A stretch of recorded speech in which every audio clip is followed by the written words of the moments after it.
What's going on, everybody?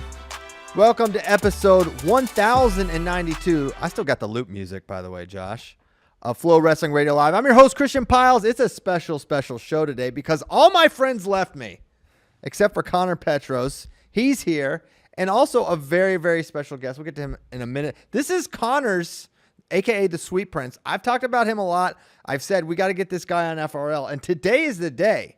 And today is a special day for a couple reasons. One, Connor is on, but this is the first time in quite some time, maybe ever, since Ben Askren and Kyle Bracker on the show. We had not one, but two state champions on the show. That's right. State champion Connor Petros, and also a solid wrestler in his own right, Johnni DiJulius. What's going on? Let's go. What's happening? You had to bring the big guns in because nobody wants to work today, huh? Oh my gosh, no! They're all They're all traveling back from tournaments here. There, it's just Connor and I. We're just gonna be partying today. But Johnny, appreciate you coming on. You're in Los Angeles, right, for the Unstoppable premiere? Yes, yeah, out here in LA. Unstoppable premiere is Tuesday. So what day is today? Monday? So it's tomorrow. True. It is Monday. Hey, we're having a little, you live in Ohio, but we live in Texas, and it was 25 degrees this morning, Johnny. We're kind of adjusting. I have a scarf just in case it gets too chilly right now. It's quite a curveball. Listen, I don't want to hear it. That's a good day in Ohio. So I don't want to hear anything about I'm cold in Texas. You guys have it good down there. All right, it's right. Nice, comfortable weather. It's amazing. Okay. The summertime.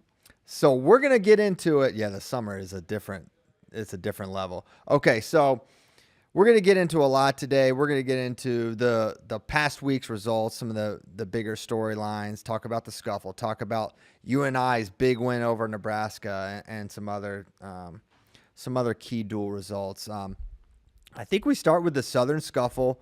Great tournament as always. Congrats to Army bringing home the title. But the story there, I think, is Zach Ryder bringing home a title at 184 pounds. Pins TJ Stewart, wins over AJ Heeg in the finals. Honestly, AJ Heeg, Northern Colorado, strong performance by him, taking that match into overtime. But just another Penn State freshman, and they had 3 champs on the day. Did you get a chance? Any thoughts on the young crop of wrestlers for Penn State, Johnny? Yeah. Can we do a next topic? Do I gotta talk about Penn State? Is that what you bring me on here to talk about? You came on FloWrestling Radio Live. We talk a little bit of Penn State, a little bit of Iowa. I get it. Hey, I'm part Iowa now. I'm an adopted son from Iowa with the movie. That's true. But no, Penn State looked good. They have They had the heavyweight. They had 84 and what else? 97. Both Mirasolas won, and Zach Ryder. Yeah, they look good. I mean, listen, it is incredible to me, whether we wrestle them or not all the time, how good they are young. Every year it seems like they have a phenom that's a freshman or a true freshman or a redshirt freshman that is just making waves, making headlines. So ever since I was at Rec Hall and watched a freshman beat our returning 2-time NCAA champion Logan Stever, they've always had good freshmen. That is such a crazy memory. I remember thinking, I remember being high on Zane going into that year, but then I was like, he literally has 0 chance against Logan. That was my mindset. He had just went to overtime with Edgar Bright a week before, and at the Southern Scuffle actually, it was at the Southern Scuffle he went to overtime with Joe Spizak. Yep. Both solid wrestlers, but I don't think never got on the stand. And then out of nowhere, so this is so stupid. I know you want to talk about Scuffle real quick, but we were, I never thought the song by Pitbull and Kesha called Timber was a scary song, but we're at Penn State. Is it Kesha that sings Timber? Yeah, I forget. I think so. Yeah, okay, all right. So we're at Penn State, and if, underneath Rec Hall, for those who haven't been there, it's the bleachers are over top of where you walk out of. So you walk out of your locker room, you're underneath the where everybody's sitting, and you turn onto the wrestling mat. And I remember everybody's talking, murmuring, before the match starts. All of a sudden the loudspeaker comes out and Timber by freaking Kesha comes on. And every person, it was the Coliseum, was going boom, boom, boom with their feet. And we're under it dude, we're about to get freaking slaughtered. Really? It was scary, but I ended up winning, so that was good. Did you wrestle Gulabon?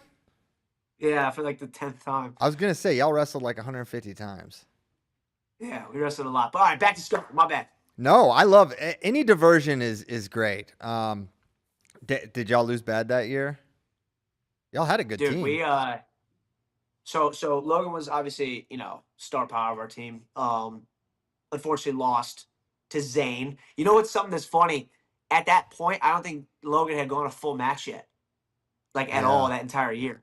You know what I mean? He was undefeated, killing everybody, and uh, when you go full match for the first time, it's tiring. College wrestling is definitely tiring, and I guess it's a good problem to have when you pin everybody, right, or tech everybody. Yeah. But uh, we lose 8 of 10 matches. I won. Nick Heflin won, but he didn't wrestle McIntosh. He wrestled someone behind McIntosh.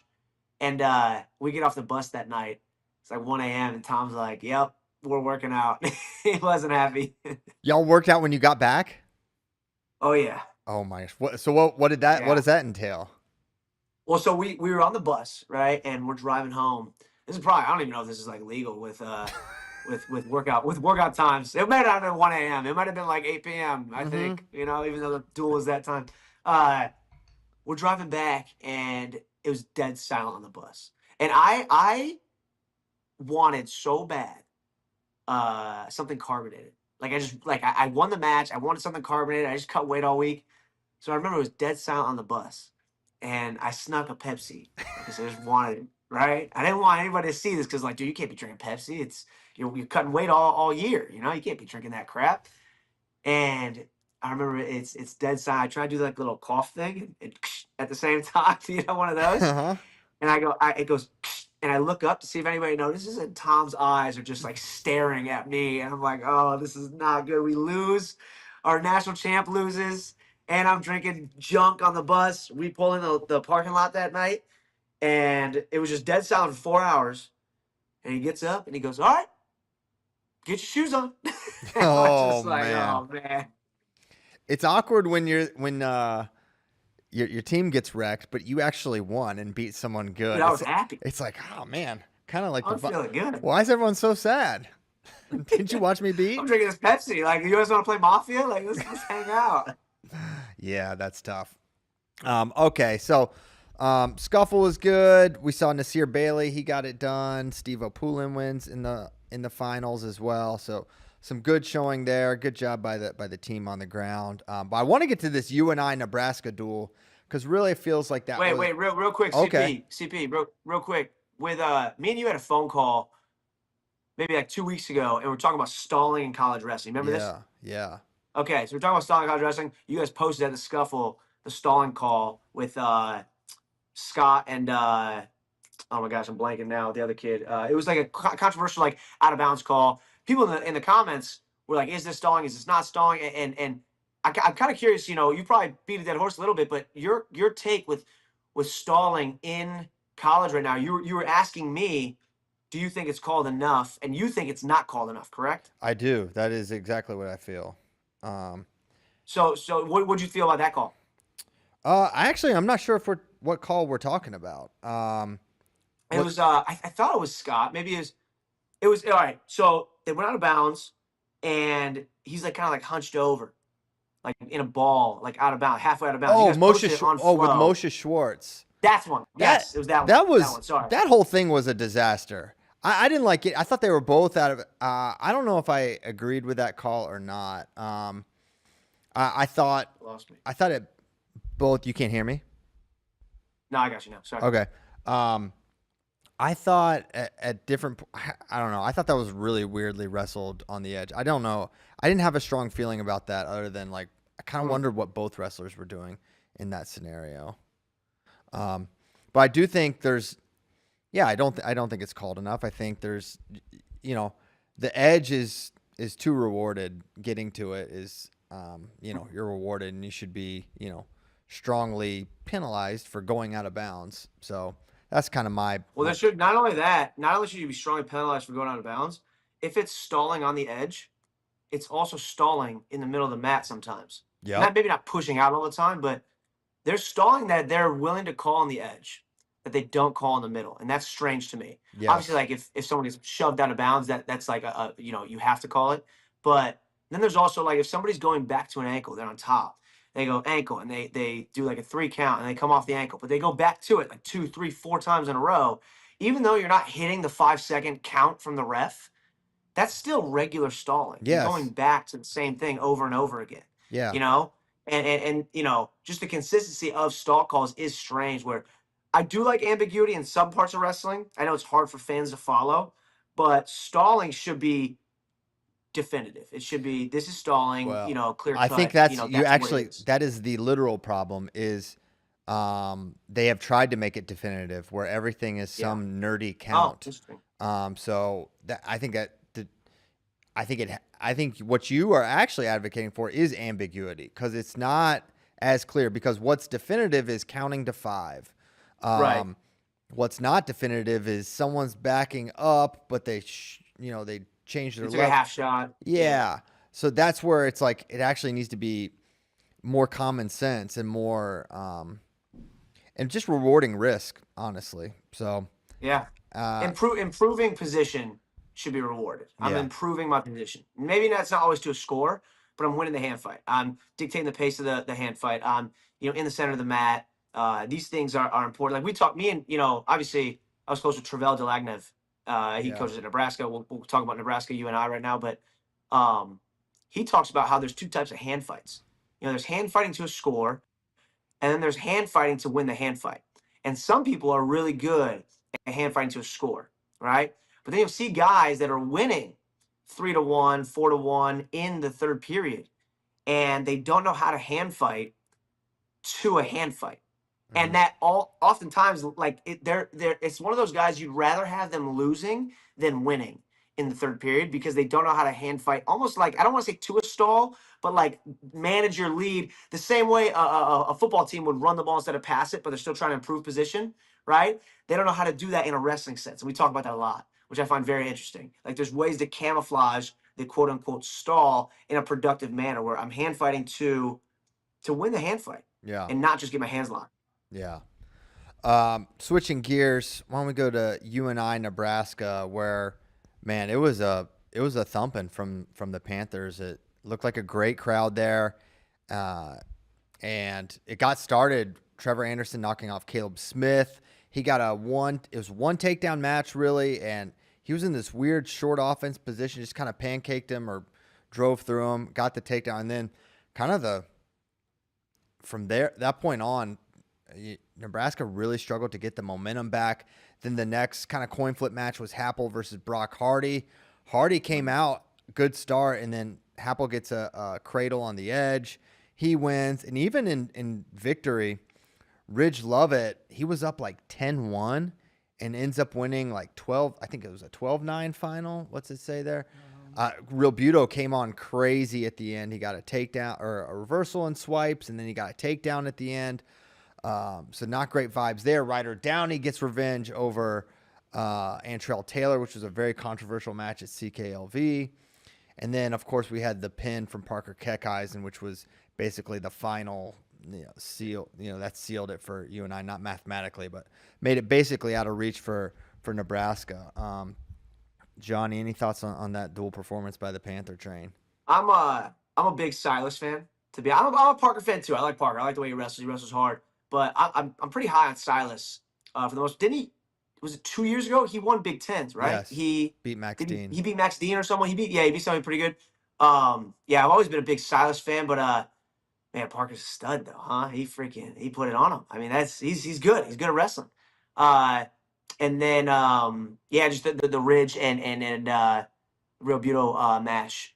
Uh, this is my first year back in college wrestling coaching. I'm coaching at Cleveland State, kind of part time right now. I know it's weird to say part time in Division One, but I travel so much. And just coaching since it's been 3 point takedowns, there is no safe score anymore. Yeah, It's like you're up 10-1, 2 takedowns makes it a match. Now all of a sudden it's 10-7, right? So it's just a very interesting change for me. I know it's been around for 2 years now, but it's my first year back since with 3 point takedown where it doesn't shock me that somebody could be up 12-1, what you say, 10-1, 10-1, yeah, and all of a sudden it's a 3-4 point match. It's not shocking to me anymore. It almost makes me wonder if a major uh, should be like a point or two more.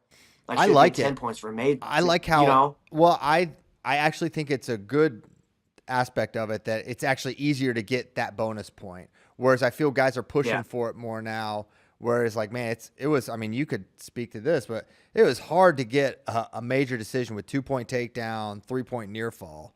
Yeah. And Well, so I had 4 near fall for my senior year. So right now, a takedown, a 4-point near fall, and an escape or a riding time, either one, that's a major. yeah, So one move could be a major. You yeah, know, if I fireman's you feet the back, right, and I'm up 7-0, I ride you for a minute and a half, right? You might erase my riding time when I choose down, but I get out anyways, right?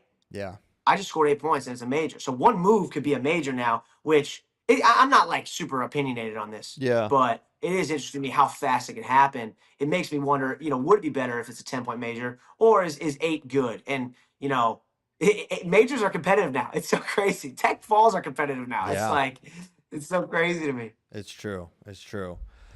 So yeah, a really impressive win for UNI and down performance for a really tough Nebraska team. I mean, they've got a lot of really good dudes, but that's a beat down for They got sure. five top five guys, right?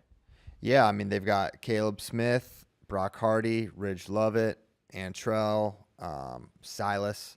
Silas is 7, but Yeah, he's he's right there. in the mix. Yeah. Yes. So it's a really good team and UNI, they're without Corey Land too. They're 33 pounder. I don't know if he'll be back either, but Trevor Anderson, Hmm. yeah, just a nice win. Volker's continued to look really tough at 97. McDaniel is no slouch there for Nebraska. So that was definitely the most significant duel. Did you get to check out any of that, Connor? Did you see anything from you, the Panther train Oh, Nebraska duel?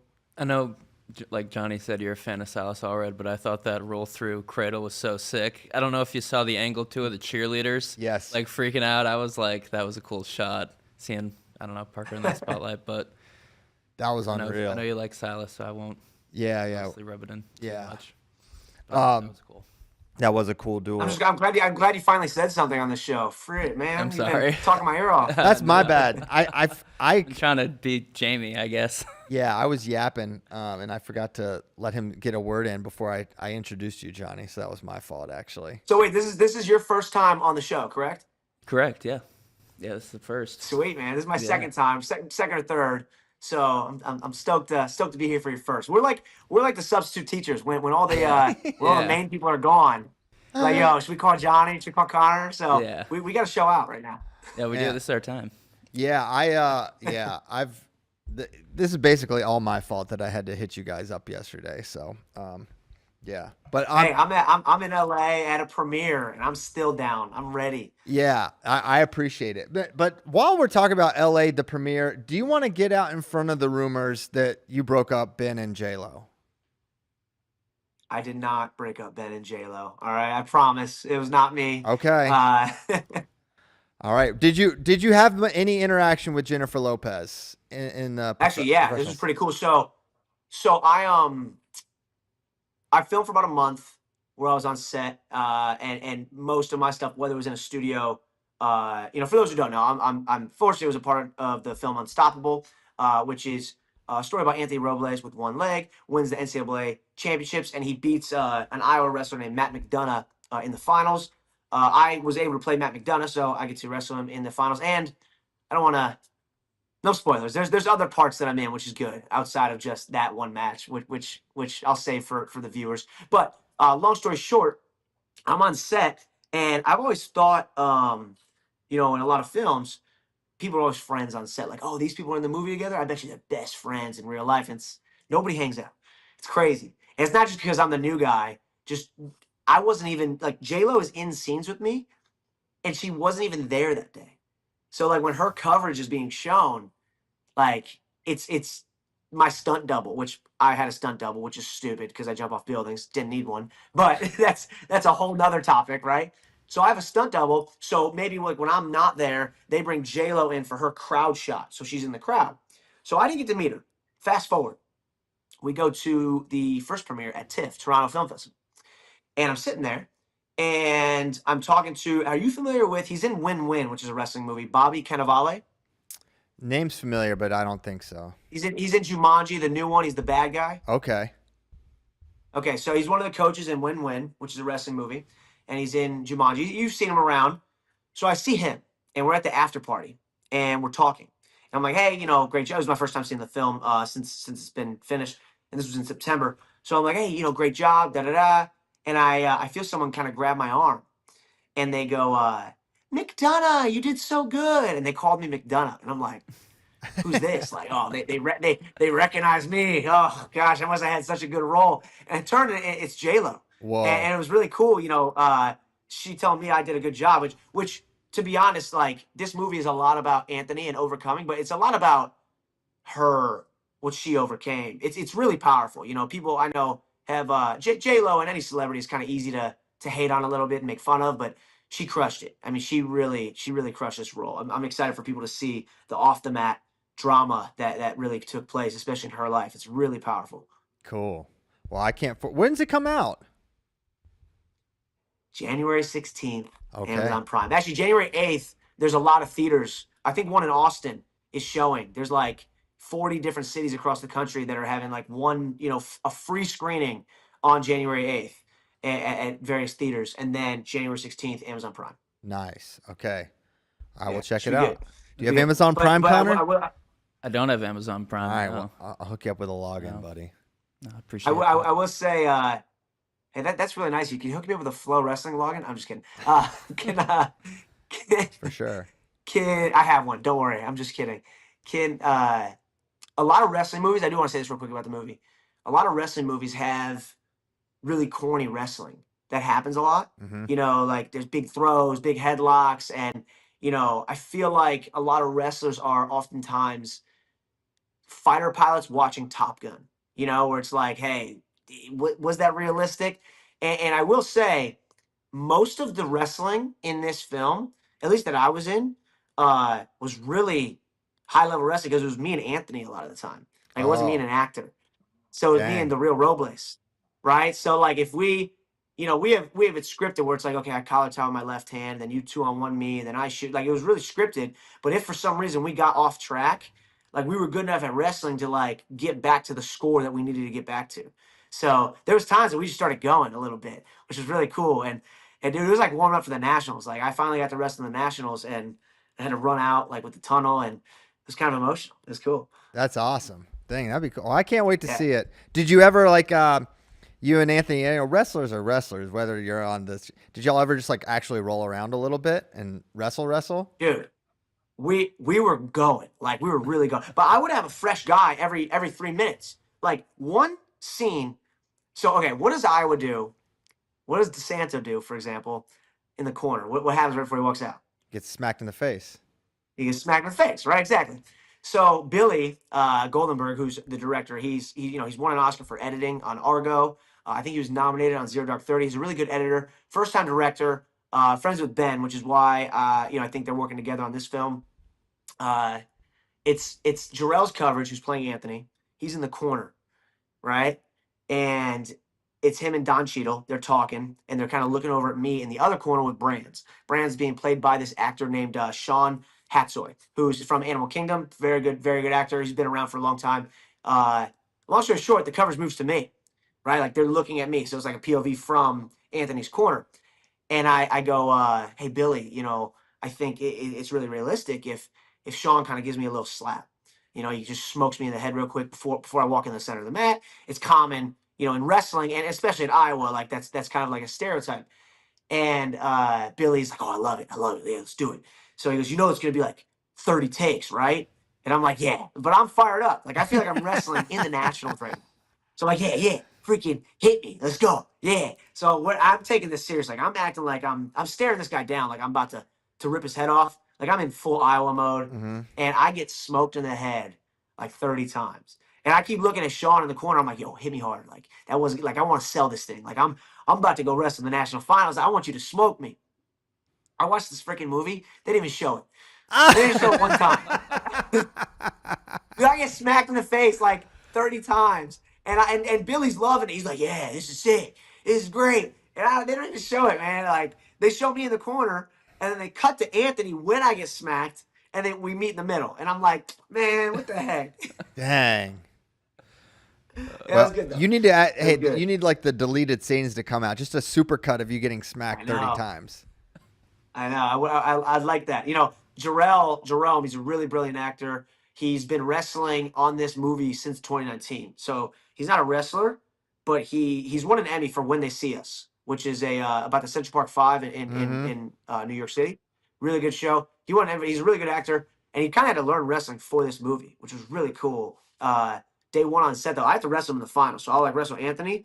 5 minutes later, I wrestle Jarrell. That's what I meant by a fresh guy every couple minutes. So it's like, okay, couple takes with Anthony. Switch, Jarrell, come in. So I get like a fresh guy every couple minutes, and it was really exhausting. Like I'm going live, especially with Anthony. He's so good. He's a beast. And the first day I'm on set, I bring my girlfriend Carly, and Carly's sitting on the side. There's 500 people there. They have to fill the stands a little bit, at least where the background of where the mat we're wrestling on. And Jarrell comes over to me, and there's a lot of good-looking people in LA, right?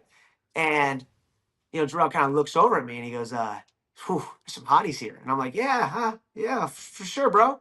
And he kind of like nudges me and he looks over at this chick like to our right, and it's my girlfriend Carly. And I'm like, oh, now we're wrestling, bro. Me and you we're going hard now. It's 100% live in the finals from here on out. He didn't know. Did he know that So was it's your funny. girl?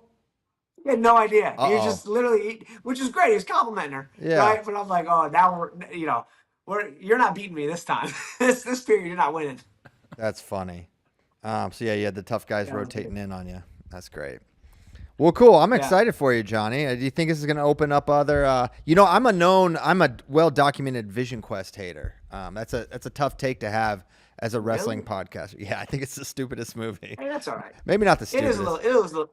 It's a little cheesy, but it's an Yeah. 80s movie, so I take it from what it is. I think it's a good film. I do. Yeah. I think there's a lot of drama off the mat, so I think that side of it is very powerful, and it's a very empowering like female film too. Like it's not just about like the wrestler, Anthony. J-Lo is she went through a lot, so it's really good on that front. And there's one part that is gonna bother you, and it bothered me, but Anthony or Jarrell, but the character playing Robles is watching me wrestle in the semis, and he looks over at his teammate, who's an actor named Parker, and he looks over at Parker and he goes, "This guy's beast, man." And Parker says something along the lines of, "I'm a p word, I'm a wussy," right? He calls me the p word, and Jarrell goes, "Oh, I don't even want to tell you this." Oh, come on. He goes, "Hey, man. The guy runs a 4.5 40-yard dash." And I'm like, dude, we don't do that. We don't do that in wrestling. And I was like, that's the one thing. Everything else is great, except they talk about my 40-yard dash. That's the only part where I'm like, dude, no, why'd you do that? That is hilarious. I wonder what you do run a 40 in, Johnny. Or I wonder what McDonough ran a 40 in. Like 6 seconds. Yeah. You and McDonough were not known for being particularly fast twitch. No, we tried hard. That's why we did good. Okay. Well, good stuff there. Where do we want to go next? What's top of your mind? We'll get in a couple topics. Oregon State, Ohio State, they put a thumping on, huh? They did. Macron lost. He was the only guy that lost. Yeah, he's sick though this year. He's really good. That was a crazy match. That was the most competitive match. Crazy match. No Trey Munoz for Oregon State. And yeah, the Buckeyes put a thumping on. What's your read on the lineup situation? Coach Ryan was talking about potential, Sammy maybe descending. You got Hepner at 65. You've got Patty's doing a good job, and Cannon. Yep. What do you think is going to happen there? Shoemate's doing a good job too. Shoemate's I know up. he's up. Yeah. Is Geog out? Is he done? Say again? Is Geog out? Is he done? I actually don't know. I don't have the insight on like I used to, unfortunately. I mean, I could text them and ask them. But that's fine. Yeah, I don't know what. I don't know the injury stuff. I don't know. I do know that all the drama with why am I blanking right now? There was a bunch of drama like 2 weeks ago. Say again? With Sammy? Or no, not with Sammy. With Oh my gosh, why am I blanking right now? Finals against Carter. Davino and Hey, no, not Davino. Carter Starachi. Why am I blanking? I see him all the time and talk to him. He wrestled Carter Starachi in the finals last year. Oh, Rocco. oh yeah, right. Yeah. Well, Rocco. Yeah. So all the drama with him going to NC State. I'm sorry, I was just blanking for a second. All the drama with him going to NC State or something about that. I talked to Colin more about it, and I was like, nah, he's fine. He's always been fine. So that I feel like was a little blown out of proportion a little bit. But with Sammy going down to 49, I love that. Or I'm sorry, 57. You go down to 57. I Yeah. love that. I think that's great for him. If he goes down. But we'll see what happens. It'll be tough. Patty's having a really good year. I'm curious. Yeah, they got a lot of depth there at Ohio State, and Rogoski's coming back down to 84. But yeah, really good performance. D'Amelio was dominant. Yeah, good job by your Bucks for sure. We got our butts kicked. I coach right now. Like I said, 2 days a week, I'm able to go up to Cleveland State, and we got our butts kicked by OU. OU is a pretty tough. solid MAC team. I'm not gonna lie. Yeah, Ohio University. They got a pretty solid team down there. And we got some good guys too. Cleveland State is not talked about too much, but yeah, they got a tough team down there. We went down to Athens and we lost on Friday. Yeah, Ohio, it was around when you were wrestling. They had some really tough teams they had They had a 4-time All-American right before I got into college. Percival. Jake Percival. But then while you were there, they had Jeremy Johnson and Cody Walters. Ty Claxton was tough. Wellington. Phil Wellington, yes. So they had some And guys. Shakur Laney. I don't think me and Shakur Laney were the same years, but he won Max twice. He beat Dylan Peters. Yeah, he was good. Cam Kelly was pretty good. He was in the mix always. I think he was ranked top 12, Yeah. here and there. He's a pretty tough wrestler. I wrestled Cam a couple times. I coached against Cam. It's weird when you coach against somebody. I was coaching at Kent State. I coached against Cam and then wrestled him at like U23s or something like that, like a couple months later. Whoa. And our Kent State kid beat him. And I have to wrestle him. And I'm thinking like, dude, if I lose to somebody who my wrestler beat, like, it's one of those things where it kind of gets in your head a little bit. And I'm still like young enough at that age where I was, we overlapped years. So wait, so you coached at Kent State? I coached everywhere, man. I was about to say, where haven't you coached? Yeah. Rutgers, Harvard. Let me see if I can name them all. Can I try? Yeah. Kent State, Cleveland State now, Rutgers, Harvard. So Rutgers was RTC and Ohio State was RTC. Okay. But I was an extension of the coaching staff pretty much, especially at Rutgers. But Harvard, Kent State, and Cleveland State were the times I was on staff. Okay, gotcha. All right. Yeah, it's a good time. Good stuff. What other topics you want to get into before we get into questions? I was reading some of those questions yesterday. That was pretty good. Oh, here's what I wanted to talk about actually. So what do you feel about does it feel to you, and this might be latency bias on my end, right? Like, oh, back in my day, I don't want to ever sound like that, right? Mm-hmm. I firmly believe athletes of tomorrow are better than athletes of yesterday, right? Things progress. I forget what it's called. It's called something silly like the Einstein analogy or something like that. It's like things Einstein discovered when he was 40 are taught in 5th grade classrooms. So now when they grow up, they go back and teach. When they grow up, it always advances. Mm-hmm. Wrestling is the same way. Things that were taught to me in college, I am now teaching to middle school kids. Those middle school kids advance that. Now things they learn in college, they teach it. Wrestlers of tomorrow are better than today. I firmly believe that. However, with that being said, it feels like, especially these holiday tournaments, are thin. Mm-hmm. Does it not? Like, it feels like they aren't, these. I remember like Suriano Pat Glory in the finals of Midlands, and I think Sebastian was at that weight. Like, it was always these stacked tournaments. I don't want to be anecdotal with one weight class. It felt like that across the board. Does it feel thinner to you with at least the big three right now, not including Vegas, but Salute, Midlands, and Scuffle? Does it feel thinner? Well, yeah, significantly so. I mean, you don't have Okay. one year at the Scuffle. It was like the top 4 teams were all. You had like Penn State, Minnesota. You had Cornell. Cornell. All these Okie hammer State squads. Oklahoma, I think that was the top 4 or close to it that year. So, Oklahoma and Oklahoma State were always there, which are always 2 good teams. Mm-hmm. You had Penn State there every year; they never missed. Minnesota, it's interesting. No, I mean, well, yeah, a couple of things happened. You have some of the power teams. You have Penn State and Oklahoma State don't really do a holiday tournament, so that takes Right. an element out of it. Iowa Iowa's a salute. they created their own tournament, which basically, Right. you know, it smashed the Midlands. So it took one pretty good tournament and made two. I mean, Seven. Yeah. tournaments. If I'm being complimentary, and then Scuffle was better this year, but yeah, it's not what it was. I think more than anything, I would say if you look at dual competition, I feel like teams are still generally have reasonably difficult dual schedules. I think they like to get their rigor more with duels than having than competing over the holidays. That seems to be what most teams are That's how we electing were to at Ohio do. State. Yeah. We never had a holiday tournament except Vegas at Ohio State, which I did like. But as a fan, I did like the Midlands and the Scuffle, being a Yeah. fan of it, right? But also the incentive to wrestle, not just tournaments, but even duels. It does seem like a lot of guys are out right now. And I know this is beat a dead horse. I complain about this on Twitter all the time. But besides getting seated at the Nationals, besides having an RPI, what is my incentive to continue to compete once I have a 70% winning percentage? Once I have over 12 matches, what's my incentive to go wrestle at a duel? If someone is fifth and I'm third, like what's the incentive? And obviously, as a wrestler, as a competitor, I want to, but there's a lot of people that like I wish there was more. I again, this is beating a dead horse, but I wish duels mattered more. I wish matches in general mattered more, and they weren't just.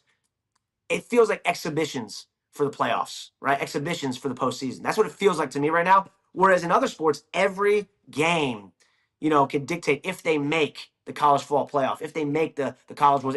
Every single game matters in other sports to me, and it just doesn't feel like we have that in wrestling, where the season feels very.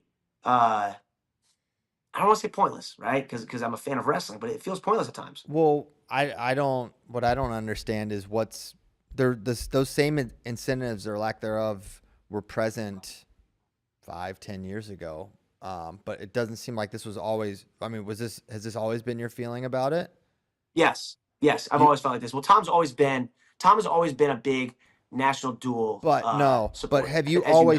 have you always felt like wrestlers don't want to wrestle? Is that because it feels like it's been more recent where that's Recent? people. Well, I feel like it's become more a topic of conversation of wrestlers not competing. I feel like it's It's actually definitely more of a topic now. I think it's more of a topic now and more noticed now.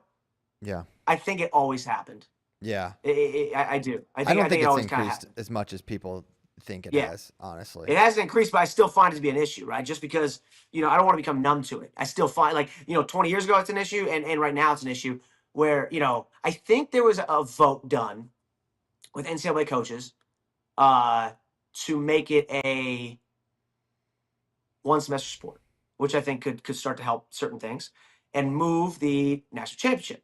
Now, the bad part of that is will ESPN keep us if we move our national championship to a different Mhm. weekend?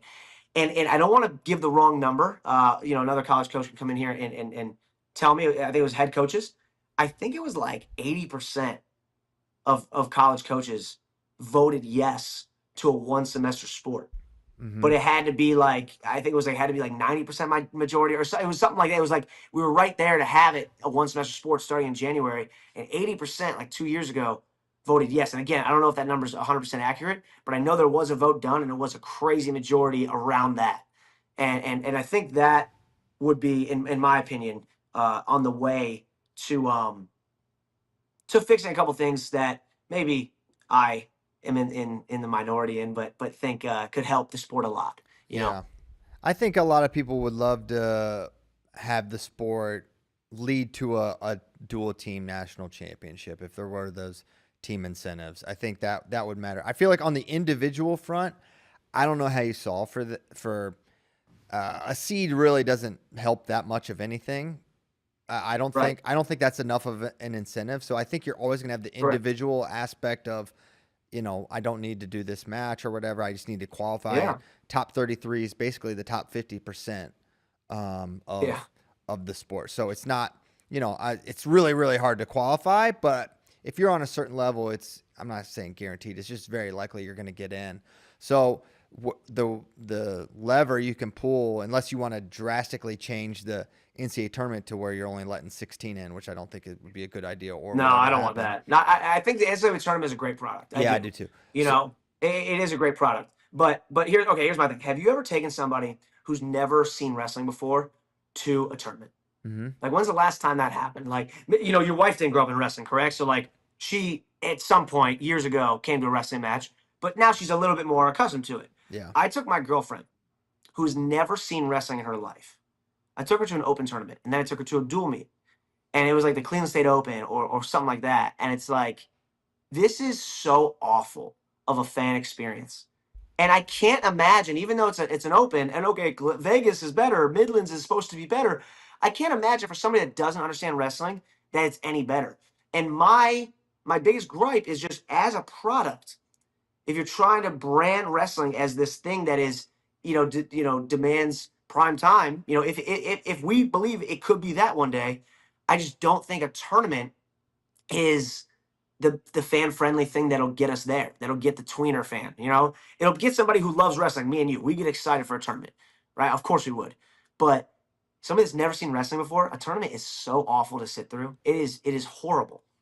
Yeah, I mean those are long days, plural, for sure. They're not. I mean that's why. Yeah. The duel has a lot going for it from a viewership standpoint. It's easier to understand the scoring to a degree. It's still complex, but it's easier. I mean, trying to teach someone to understanding tournament scoring and advancement points and bonus points. A pin's actually worth 2 in this scenario. Like here it's worth 2, but there it's worth 6, and it's worth 0 in a match because the match is over. Like what? Yeah.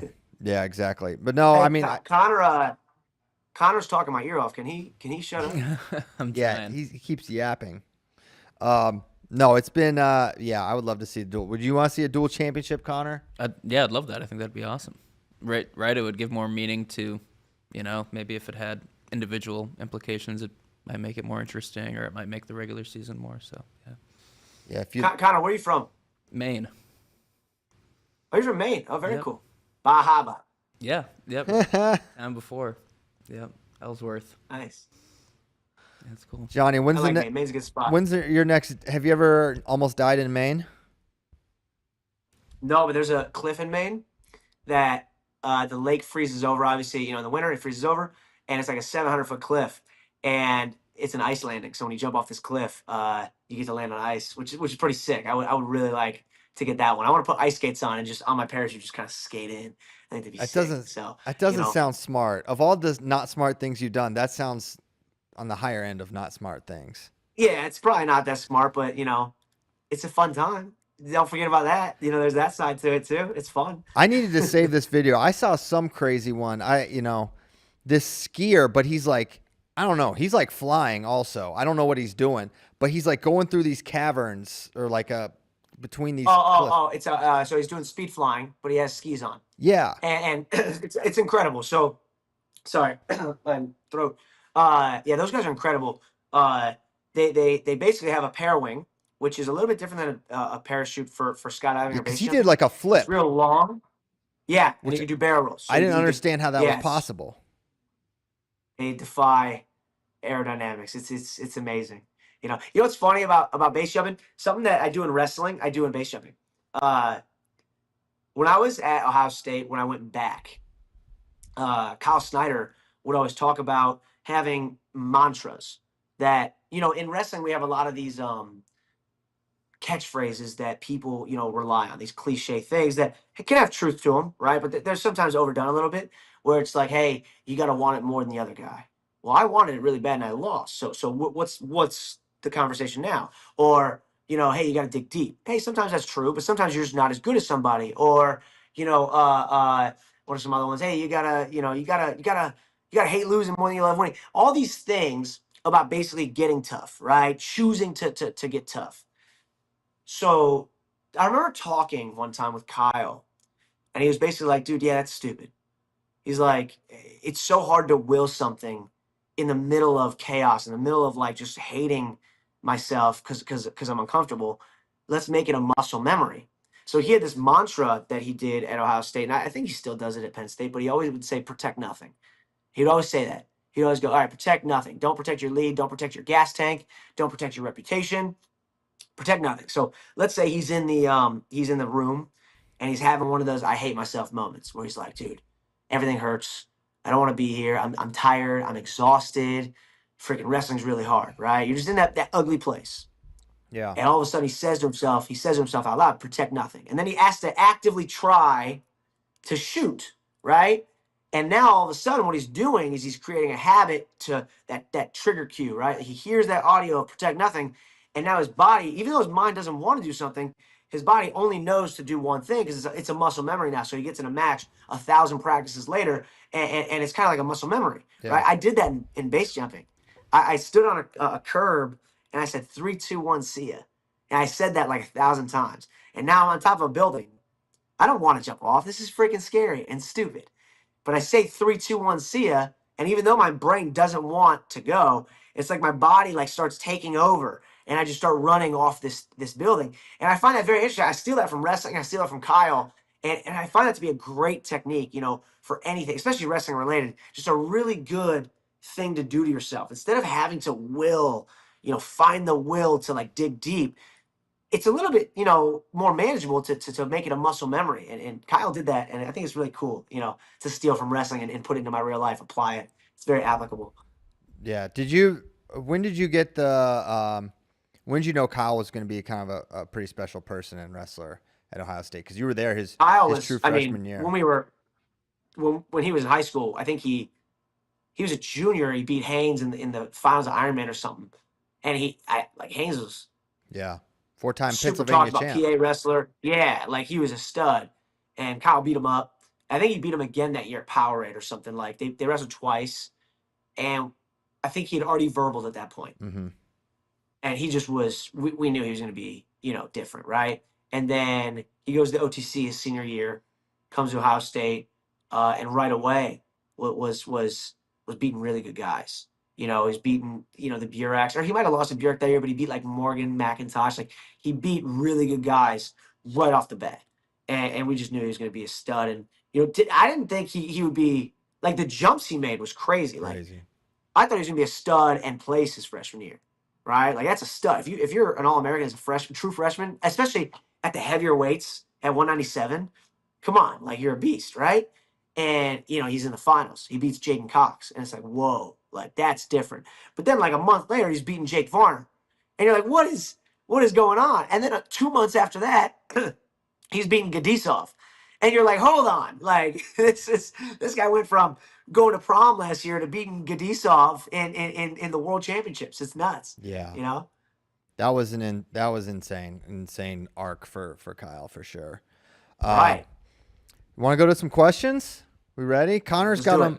So Connor, in this portion of the show, you just kind of drive. You ask the questions, and then Johnny or I will answer them.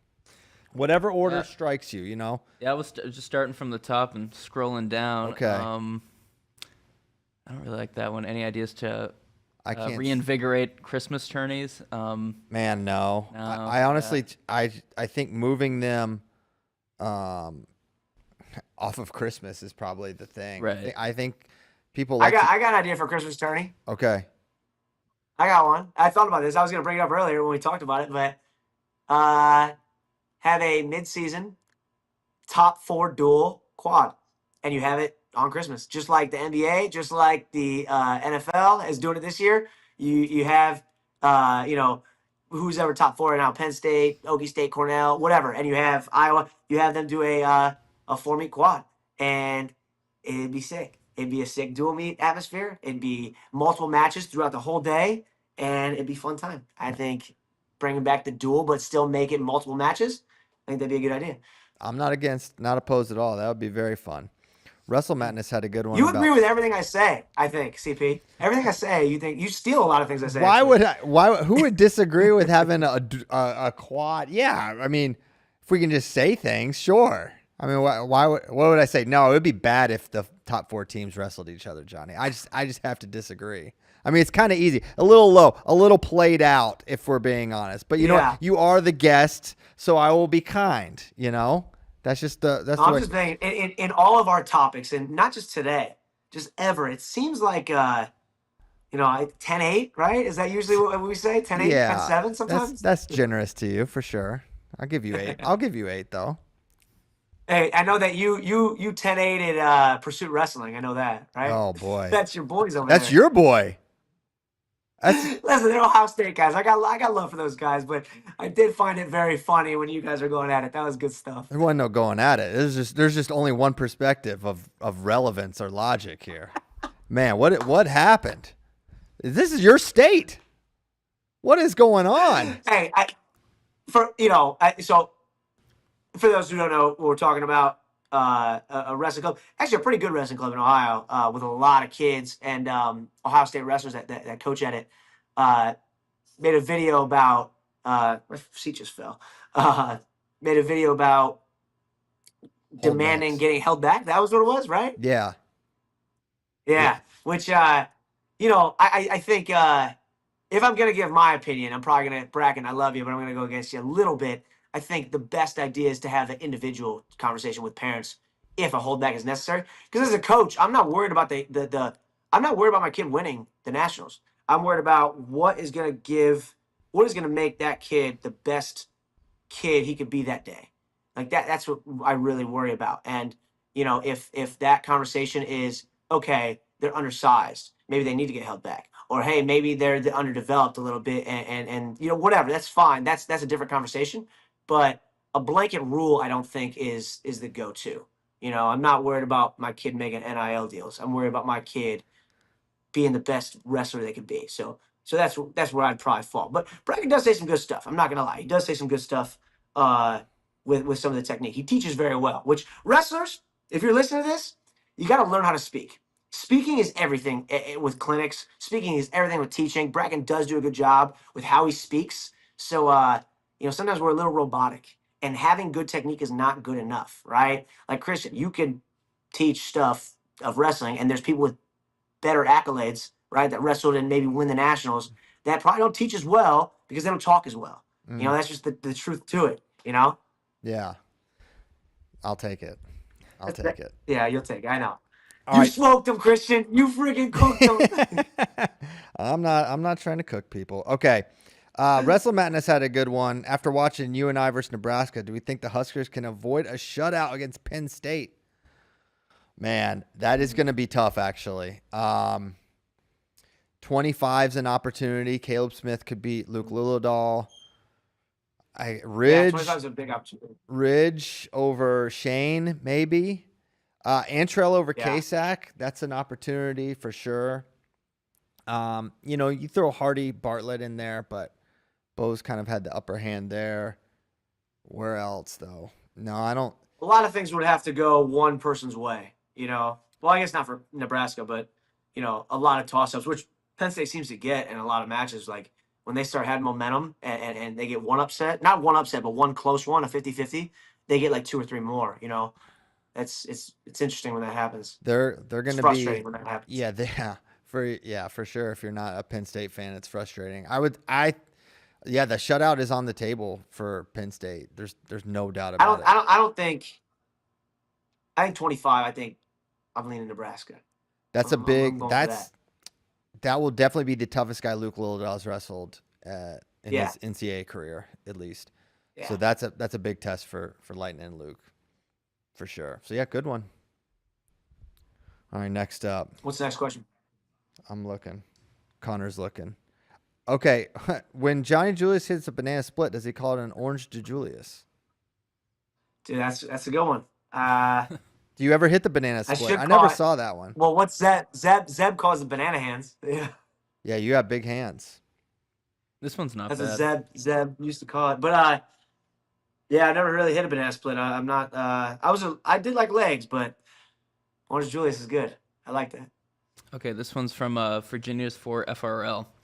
If he started training today, how high does Johnny think he could place at NCAA's this year, and what weight would he go? If I started training, I'll wrestle all the time. I'm ready. I'm ready to go. Those are my words. Okay, so where would you place and what weight? I'm winning that thing. What do you mean? At 33? 33. 33? Yeah, who Ryan Crookham? yeah, Crookham. good Okay. match. So what did he play last year? Third or fourth? Third last year. He was third last year? Yep. Yeah, he's a stud though. He's pretty good. But no, dude, I wrestle every day and I freaking I'm 32 right now. I'm not joking. I feel good. I feel Yeah. young. I want to wrestle. Now, granted, I'm wrestling Cleveland State guys that haven't yet made All American, but I've beaten national champs and Heisman Trophy winners my whole life. I'm coming back. Let's go. lot of people would have. They're offering 5 years now, right? We Yeah. got another year left. You know, a lot of people. You were pretty well scouted. You know, you had some big wins. You beat Joe Colon. You beat Cody Brewer. You had some nice wins. But now the scouting reports maybe went away, so you could have that element of surprise again as a 32-year-old.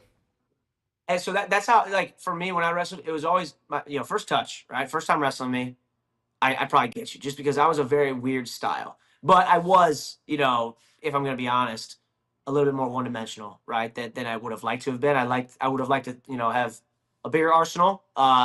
So as, like David Thorne, Yeah. like people like that who I wrestled multiple times, even Gullivan, they did start to get, my shtick a little bit, I wrestled Montoya 3-4 times. I wrestled Rossi Bruno 4 times. Corey Clark 5 times. Gullivan 6 times. It's just my chair keeps doing this. But yeah, I wrestled guys. Big Ten, that's how it was, though. You wrestle people every year, or every week in the Big Ten. So it was crazy. Yeah. Do you have any like regrets related to like your changes you didn't make about your style or things you wish you had done differently? Yeah, for sure. Regrets is a strong word, but Yeah. things that I get it.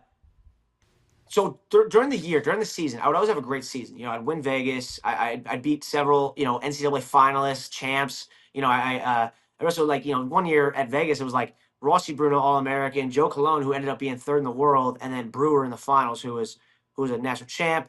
At the duels, I would wrestle, Corey Clark at the duel. I'd beat him at Ohio State, or Rossi Bruno, these good wrestlers who were, DiCamillo was the NCAA finalist. I'm beating really good guys during the season. And at the nationals, I would go 2-2. And I think a big part of that was how I cut weight, to be honest. And I was under the impression I could starve down to weight because I think a lot of wrestlers are scared to eat because they'll have to work out. So it's like, I know I can drift. I know I can drift a little bit more here. I know I can drift here. If I don't eat for 6 hours, I'll be able to eat a lot tonight. Like, we would do that, which is such a bad habit to get into because I wasn't feeding myself because I didn't want to run extra. And that's such like a soft approach to wrestling. Go freaking run extra, right? But it's uncomfortable. It's easier said than done. I feel good right now, right? So it's easy to say like, I'll just run right now. But all of a sudden, when that discomfort's introduced, I don't want to work out. I don't want to eat more right now because I don't want to have to go work out more. So I think that took a toll on me. Just the yo-yoing of weights and starving throughout the week and then, feeling good because I can eat a lot more on Thursday. I don't think that's a healthy way. And also getting 3 extra runs in a week or 3 extra drills, what's that? It's 12 a month, in 3 months, that's 36 extra workouts I'm getting. That's an edge, and that matters. So I think it wasn't my wrestling as much that bothered me. I do have confidence that I could beat anybody. I could beat Ono right now, right? No, probably not. But I have confidence I can wrestle with anybody. It's the wear and tear of the full season if I cut weight like crap. And you can do that in high school. You cannot do that in college. And that took a toll on me, for sure. What's the biggest you would get? Well, I wouldn't get as big as, I'm not 20 over, especially during the week. But I would, 33, I'd get up to 43, 10 over, maybe 12 over. But my process of cutting weight throughout the week was where I would just, hey, I can starve my way down to weight. And that's just not, even saying it out loud right now, it's like, it's so stupid. But I'm sure there's wrestlers that are like, yeah, I've been there. It is an easy avenue to go down when you have that in your back pocket. Like, I can drift. I don't need to work out right now.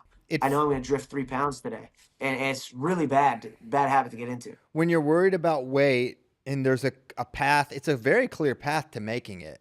And sometimes there's comfort in that. I know I'm going to make it, and I'm so worried about making it. I know I'm going to make it this way. And so it's hard to get into the habit where I'm going to get balloon up, 5-6 over and cut down at the end. I think it's just like it's the path is more treacherous than you realize, but it's like I know I will get there and I'll hit 133.0 or less. Well, that's always how it is. The path that's easiest is always more treacherous, unfortunately. And it's kind of like I'm not trying to be like Mr. Alpha right now, like, but that's oftentimes the truth. A lot of things I would do different too. Not to go off on different tangents, but I'm at this kid's house named Shaheem Brown. That's where I'm at in LA right now. Shy wrestled at Maryland. Or not unfortunately, ironically, me and Shy had a mutual opponent that we wrestled, quite a bit. He wrestled this kid named Mac McGuire in high school. I wrestled this kid named Mac McGuire in college. Now, I wrestled Mac McGuire 5 times in college, right? And one thing that I try to get, I do 80 clinics a year, and I try to talk about this a lot with the wrestlers that I work with, right? I didn't want the hard route. And I don't think any wrestler wants a hard route. I think we oftentimes get excited if somebody's on the opposite side of a bracket. We get excited if, the number 1 seed got upset. Like, we'll have an easier path to the quarters, to the semis. We oftentimes get excited to the point where if you say it out loud, it sounds very soft, right? So Mac McGuire, I didn't match up well with. I beat him every time. I beat him all 5 times. I never took him down once in college, ever. And when you don't take somebody down in college, that's a very stressful place to be, like your 3rd or 4th time. Like, I didn't take him down last time. He took me down. I barely got those swipes off. Like, how am I going to beat him again? And I would get like stressed out. And I think a lot of wrestlers get to that point. So I remember we're the national duels one year at Ohio State. We beat Hofstra. We advanced. We have the winner of Iowa State and Kent State, Mac wrestling for Kent State. And it comes down to heavyweight, right? And I'm sitting there, and I remember watching this match, investing emotionally into this heavyweight match. Like, 2, no, what? And I'm wanting Iowa State to come out on top because I don't want to wrestle Mac. But that is so bad for my wrestling to think about. Like, instead of being like, I suck against this guy, why wasn't it like, like, I suck against this guy? Like, why am I not excited to get better at wrestling? Like, I'm not going to get better at wrestling the Iowa State kid, whoever it was at the time. I don't think it was Earl Hall. It was somebody else. I'm not going to get better at wrestling somebody that I know I'm going to beat. I'm going to get better at wrestling somebody that I don't match up well with and I have a bad style against and I struggle against. So get excited for that, And the story would go better had I lost, right? But Kent State wins. I fortunately beat Mac McGuire in the duel, but for the sake of telling the story to kids, I do kind of wish I lost that match. So it's like, dude, get excited when it sucks. It's easier said than done, but get excited when it sucks instead of like, I suck in this position. I suck in this position. Yeah. Like, what if you can get, because you're getting better. You're getting better at wrestling, and that freaking matters, Sorry, I'm getting into my preachy coaching vibe, but I get fired up by this stuff. Good insight. Appreciate it, CP. Yeah. Thanks. Yeah. Kind of going off of what you said, Brandon Muscleman. Wow. Biggest wrestling mistake Johnni DiJulius made. Also, biggest regret he has, and you're kind of already. Yeah, probably. We worked out in front of that diet especially, and then I don't say my mindset wasn't bad. I just think there's easy things to fall into, traps that we have as wrestlers, and dissecting them is really fun.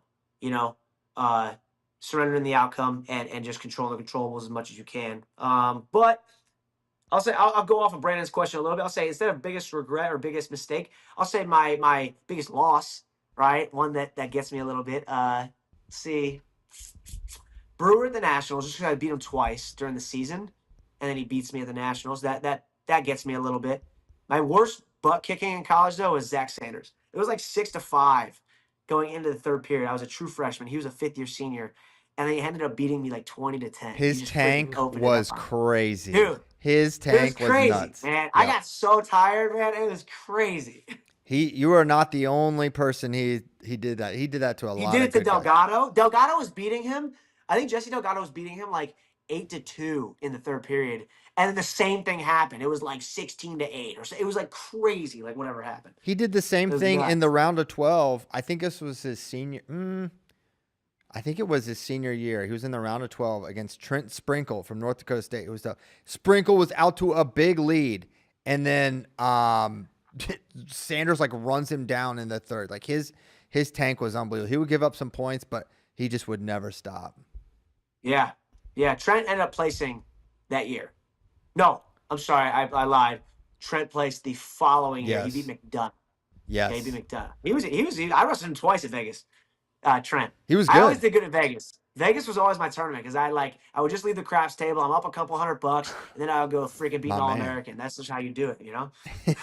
I learned, I finally, after years of going to Vegas, over 10 years, I learned how to play craps, and I'm proud to say I'm addicted to it, and it is now You gotta play with Cliff Fretwell. That's who you play with at Vegas. He's fun on the craps table. He gets after it. Okay. So that's who I look for. At the Open, that's who I look for. I look where's Fretwell, and that's who I'm throwing dice with. Yeah, I'm more of a. He's probably at the more of the high stakes type of table. I'm the one. I'm bringing out. Do you take nickels here? Like how low can we go? Yeah. All right. I'll be on the lookout for Cliff next time I'm in Vegas. Wait, let me flip this question around a little bit. So I know that I actually don't know where Connor wrestled, but what's your biggest regret as a wrestler? I would like to hear that, both of you guys. Yeah. As an athlete, because we don't think about CP the athlete very much. No, not that you're not an athlete. I'm saying we don't talk about your wrestling days as much as we talk about your commentary days. That's well, yeah. not There's a good reason for that. Right. So let's hear it. What's your biggest regret as an athlete in wrestling? Okay. Do you want to go first, Connor? Yeah, I'll go for. I know mine. Okay. Right off the bat. All right, let's hear it. It was like my first year wrestling, and it was a good lesson that I learned. I was able to get a varsity spot like right off the bat. I beat a dude who Wait, how old were you when you first started? I was in 6th grade, so I was probably 12. Wait, you were varsity in 6th grade? Yeah, well, I did Pee Wee, but that was stud. you show up to 2 practices 1 week and then you wrestle your teammate. So 6th grade was the first official you're on the wrestling team, you got to wrestle for a spot. Gotcha. So and it's weird. They did the wrestle offs where you wrestle at the very beginning of the season and then you wrestled off before postseason, which is kind of a weird way they did it. But I won my first wrestle off, and then I remember I got so scared to wrestle in the postseason because the kid I beat had gotten better, and I was like, oh, this might be a close match. So I pretty much, I remember I pretty much faked a sickness and then talked the kid out of wrestling me. So then he wrestled the guy above and lost, and they only let him do one wrestle off. So I got the spot, but then I chickened out of the wrestle off, and then I chickened out of going to postseason. Oh no! And I remember the coaches chewed me out, and it was kind of a big thing. And they were like, "Hey, this is you let everyone down." So ever since then, I was like, "I'm not going to do that. I'm going to always wrestle a match from there." So it was kind of just chickened out pretty much. Dang, dude. That was but it was good that it was my first year. You're kind of a beast for telling that story, Connor. Yeah. I like it. Well, that's what I like. I'm gonna quote Kyle again. I see a lot from Snyder when I was on the team with him. He said, when you say things that bother you or scare you out loud, they have less power over you in your head. So good job saying it out loud. Because that's the first step, dog. Snyder's a philosopher. Well, I don't know. Henry Travell, I steal a lot from. I mean, everyone kind of knows my story in wrestling is that I didn't wrestle until I was a senior in high school. So, so I think about that a lot. And obviously, I was not good as a senior in high school, starting at varsity at any level, but so I didn't do well at all. So I don't have any regrets about that. I often am really. You were from Virginia, right? Yeah. Yep. Yeah. What part of Virginia? It's called. I'm from Churchville, Virginia, but I went to Buffalo Gap High School. It's the Shenandoah Valley, western part of the state. Definitely. Yeah, I know Shenandoah. I like the national park over there. It's beautiful. It's a really pretty area. Yeah, that's where I'm from. It is beautiful. Okay. Wrestling's not really a thing there. Grundy's over there, right? Grundy's pretty good. It's 4 hours away. Oh, is it? I thought it was closer for some reason. That is way southwest, on the Kentucky border, coal mining country. Okay, well, Virginia overall doesn't have back in the day, especially Great Bridge was always good. Yeah. Cox was always good. Mm-hmm. Grundy was not bad. Christiansburg, they had some good teams. Yeah, for sure. But my area is just not known for really wrestling or anything. But I obviously have a ton of regret that I didn't do it earlier. earlier. right? Yeah. I think about that all the time.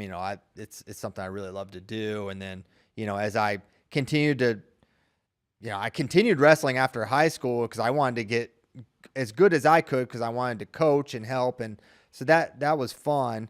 But then, so my regret is like something that I'm like, well, maybe I don't regret it because, if I know a lot of people that wrestled for a really long time and then they leave the Burnt sport out. that by the time even their heights, like my brother was good. My brother started in middle school because I asked him, I'm like, hey, you should do this. You'll be good. He was good. He was, all state 3 times and, had 150 wins. So he was good.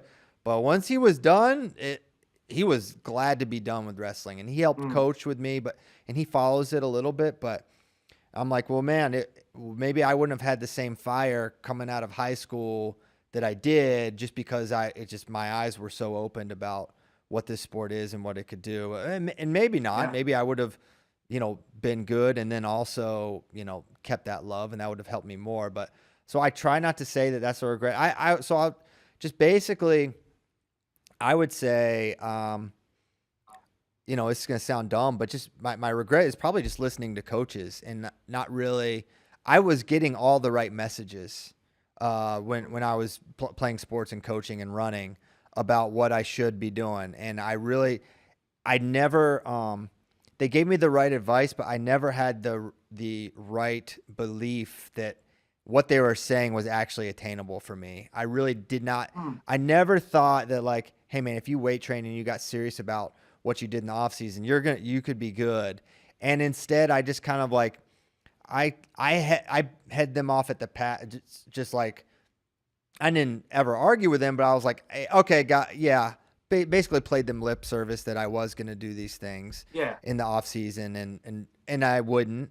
And then I'd get the same, I'd do decent for, whatever Virginia single A running, but it was never anything special. Right. And then once I graduated, and this is maturity too, and I graduated high school and then I got really into weightlifting and training and just really into fitness overall. I think partially because of wrestling, but partially like always been a super small guy. Well, you like, jiu-jitsu too, right? You were doing some jiu-jitsu for a while. No. I mean, I did. I thought you were.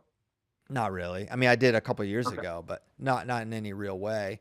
And so I would say that then my eyes were even like, so wrestling and then this like getting just more into, being strong and fitness, like that totally opened my eyes on my own potential, but it happened, basically at the end of my high school. So I was like, oh man, because I've loved sports and competition for forever. It's just been a part of my family. It's just like, we love sports. We love competing. We love it. And I never really got to have that fulfillment that I wanted, but did I really? Because I mean, where's the evidence? Where's the evidence of that? So I guess I would say that is a definite regret that I have. For sure. I don't think anybody leaves a sport. Wrestling is a really hard sport to leave. Yeah. I don't want to say the word fulfilled because I think the process is fulfilling for a lot of people, which it should be, obviously. But most people do leave with a little bit sour taste in their mouth of, I think I could have done better. Yeah. I think that's very common. Nobody leaves on their own terms, really. It's usually, unless you are David Taylor and this is your last Olympics, or this is your last World Championship, this year. Unless it's your last World Championship, it's a really hard sport to say, hey, this is when I want to be done. You're usually done when, hey, I'm not making world teams. I'm not making, national teams. I don't know if this is, ideal to continue. Yeah. It kind of sucks, It's pretty common. Maybe that's going into high school, maybe that's going into college, maybe that's going into to the senior level. We don't usually leave on our own terms. But I'm in the same boat as you, where, had I won the nationals, which I truly think I could have, would I still be where I am today? Would I continue to do all these clinics giving back to wrestling? Would I have wound up in a wrestling movie? Would I continue to want to coach in college? So same story that you have, had you have gotten everything you wanted out of wrestling, would you still be CP, doing a lot of the media and staying in the sport, So it's very interesting. Yeah. Where I think probably not, I think you line up where you're supposed to be, right? Yeah. Especially in wrestling. Yeah, absolutely. And, I wouldn't I have no regrets about where I am today. That's for sure. I'm really blessed and thrilled. And Maybe I wouldn't be jumping off buildings. man, I kind of wish now I wanted you to win nationals that year, but now I really wish you had won because I'm very anti. I remember the your first time. antics. Actually, ironically, because you said that year, right? I remember the first time that I met you. Do you remember where it was? At Vegas. I'm pretty sure. No. You don't remember. No. You don't remember meeting Okay. me. I do remember me. Well, I think you may have said good job at Vegas, and I knew who you were. But the first time I talked to you, I should say. Gotcha. Okay. Yeah. Do you remember where it was? It was 2015. So 2014, I won Vegas. Maybe it was 2013. 2013, 2014. Okay, so it's 2014 I met you. That's what it was. So 2013 I went to Vegas. You may have said good job, whatnot, but I didn't talk to you. Yeah. But I had started to see you more and more online, like as the year went on. Like, oh, dude, he's freaking, he's Flo's guy now. Like, you were all over the internet and whatnot. Back then when there was no, I didn't really go on Flo on my phone as much. It was more on. It was green. It wasn't red. Mm-hmm. It was green Flo, and it was on the actual like web browser. It was crazy, right? I don't ever use my phone for. I never use a computer for anything anymore. It's only my phone. Anyways, back to it. We're in Blacksburg. It's Virginia Tech versus Ohio State. It's 2014. Yeah. And it's 2014-2015 season, and you were commentating, I think. Yeah. I think you were commentating. And I remember introducing myself like, hey, I've seen you on Flo. I'm Johnny. And how you doing? And you probably big time to me, acting like you're too cool. There's no chance that happened. Come on. Now you would. I try to say hi to you now, and you're like, hey, no pictures. No, give me a freaking break. Now I'll listen to the fiction. I'm sure I was thrilled to meet you and talk to you at Blacksburg. No, it was cool. Yeah, I remember that. That was fun. And then I haven't seen you since then, right? I haven't seen you since Blacksburg. Come on. So next time, you know where the next place we're gonna see each other at? I don't know. Nationals? Askren Palacio wrestle off for a Bitcoin. That's where I'm seeing you next. You know why that's a lie? Boy? That's you know why that's a lie. Listen, I can listen. How about this? I speak for my guy. I speak for Ben Askren. He will be there. Got one hit. He will be there. Your guy. I'm responsible for producing Ben Askren. You're responsible for producing Dylan Palacio. Let's see who wins that competition. Ready. He was not ready. I've been keeping Dylan in a cage. All he's eating is nails. Yeah, right. For the past year and a half since they tweeted at each other. It has been just. He has a picture of Ben, right? He has a picture of Ben on his mirror every morning when he brushes his teeth. He just talks about all the moves he's going to do. He says he's going to hit Ben with a Peterson. He says he's going to hit Ben with a Peterson from neutral. I don't know how he's going to do that. They could start the match in a Peterson, and he would get destroyed. We could do that. I bet Ben would agree to almost any parameter, but the problem is there is no chance Dylan Palacio, I know Johnny will at least make you watch this, I know you will never wrestle Ben. And shame on you, Dylan, for trolling Ben into making him think that you think he ducked you when you know he didn't duck you. But you tricked Ben. I saw the video. He ducked him. That is the least conclusive video of all. Listen, you're gonna have me as a guest on your show and lie? You're gonna lie to me, Christian? You're a professional. That's Johnny. Crazy. See, I get fired off on behalf of Ben too. Just because of you, this generation. We're the same generation. You're like 2 years older than me. No, I'm 7 years older than you, Johnny. Are you? Dang. Yeah. All right, Ben. Listen, you legend in wrestling, all that. I get it. I got my boy Dylan. I got my boy Dylan's back. I think he put a whooping on that. I think he probably, I'd say first period tech. No, maybe second period tech. It's probably second period tech, but you get a couple takedowns in. So I think it'd be a high scoring shootout, but it'd end up being, it'd get away from you. You just couldn't manage the match as well as Dylan Palacio can. That's my honest assessment of the match. Yeah. That's what I'm going with. If only this would happen. I hope no one shows this to Ben because he's just gonna get re-aggravated. Shame on you, Johnny.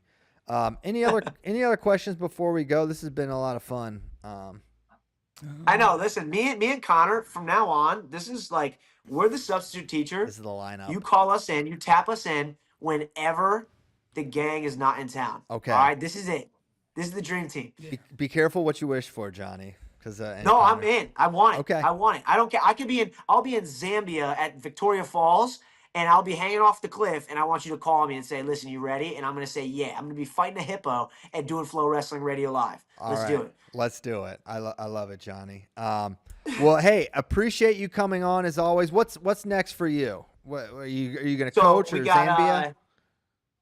No, Philippines, actually. I'm working on a project in the Philippines, so it'll be fun. I'm What trying do to do Venezuela. What do you mean you're working on a project in the Philippines? What does that even mean? Well, filming, like doing content stuff, Okay. camera stuff. Do you know the camera company DJI? Yeah. I do some stuff with them here and there, and Oh. not like it's not like a monthly thing yet. Hopefully, it will be. DJI, if you watch FRL, They make the Osmos, right? They make the drones and stuff. But yeah, that's what I do. I use the Osmo. So I've always wanted to be with GoPro, but DJI hit me up and they're like, "Hey, would you, want to do some collaborations?" So they sent me a bunch of Osmos, and they're really good camera. So if anybody does any action sports, wakeboarding, anything, even hiking, it could be something like that. The Osmo is a very good camera, so I'm not paid to plug them. It's genuinely a very, very good camera. But yeah, doing stuff with them. I do want to jump Angel Falls soon, so I want to go to Venezuela, and I want to base jump Angel Falls, which is the biggest waterfall in the world. It's like a skydive. It's like 3,000 feet. So that's one thing I want to do in the spring at some point. That'd be cool. Okay. Oh, I think I'm going to Dagestan. Really? Yeah. So the tallest mountain in the world. I'm sorry. What? Is that the move right now? I don't know. Well, the tallest. Let me explain. Not Dagestan specific. The tallest mountain in Europe. So that part of Russia is technically European. Eurasian. It's like right in the crossroads, right? Mm-hmm. And I think it's called Mount Elbrus or something like that.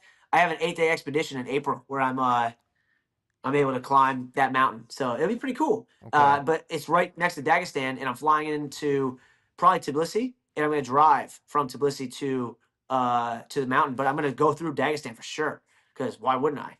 Be sick. Oh my gosh. Well, good luck with that. Be careful. Always safety second. Yeah, that is your literal motto. So Johnny, Safe thanks. ish. Really appreciate you coming on. Connor, appreciate you hopping on the show. We will be back Thursday, normal time, normal crew. Maybe we'll see. Are we gonna have to tap Johnny in again? I don't know. I don't think ready. so. But we know he's ready. ready. We know Connor's ready. We know you're ready. Thank you guys so much for tuning in. We're gonna be back on Thursday. Have a great Monday start to the week. Watch Unstoppable, January 16th, Amazon I love Prime. it. Let's go. Let's go. See you guys. Thanks, guys.